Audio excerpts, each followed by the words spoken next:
kaya lahat ng gawin sa liwasan komunikasyon na sumusuporta sa tatay ko na binigay sa Iwan at ibinto pinagdalan sa Netherlands o sa ICC yung itong administrasyon ito. Magandang araw sa inyo.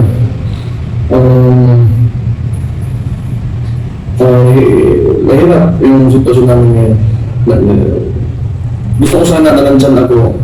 Yun nga lang, may binabantayan ako ng syudad. Dahil ako ang alkalde dito ngayon, so hindi ako makapunta. At medyo pakiramdam ko, may gagawin sila dito sa lugar. Kaya hindi muna ako makapunta dyan. Sayang na hindi ko kayo makikita at makakausap ng personal. Pero gusto ko magpasalamat sa lahat ng ginagawa niyo para sa tatay ko. Gusto namin siyang makita, makabalik ng Davao, at maka-uwi sa bahay niya, sa kwarto niya. Wala namang ibang gusto yung tatay ko kasi mag-birthday na ngayon 28, 80 anos na. Yung gusto lang talaga namin, sana na bumalik na nandyan pa, yung humihinga pa. Kung may kasalanan lang talaga siya, sana naman talaga, dahil Pilipino naman tayong lahat, dito na lang sana yun, sa mga korte natin, usgahan ng tatay ko. Yung masakit doon, hindi na namin nakikita ngayon. Kung magbibisita kami, pupunta pa kami ibang bansa, ay hirapan.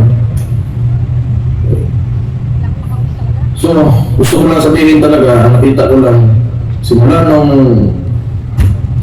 kang POJC pa, yung Pastor Kibuloy, hanggang dito sa sa tatay ko.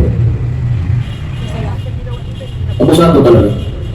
Abusado, tapos ayaw dumaan sa saktong proseso. Medyo kailangan natin mag-ingat ngayong panahon na ito dahil kailangan natin tingnan yung sitwasyon na maayos. Kasi ako, nakakarinig lang ako ng mga istorya ng Marcelo, pero ngayon hindi ko alam kung ito na ba yun, pero sa nangyayari at nakikita ko at nararamdaman ko, para sa Marcelo na naririnig ko noong panahon. Hindi pa naman, kasi alam ko may mas mga grabe talaga at mga karumandumal na mga nangyari doon. Pero itong Marcos Jr. gusto gayahin yung tatay na nasunod. Yun yung ano niya, sunta din niya yapak. Ewan ko lang. Pero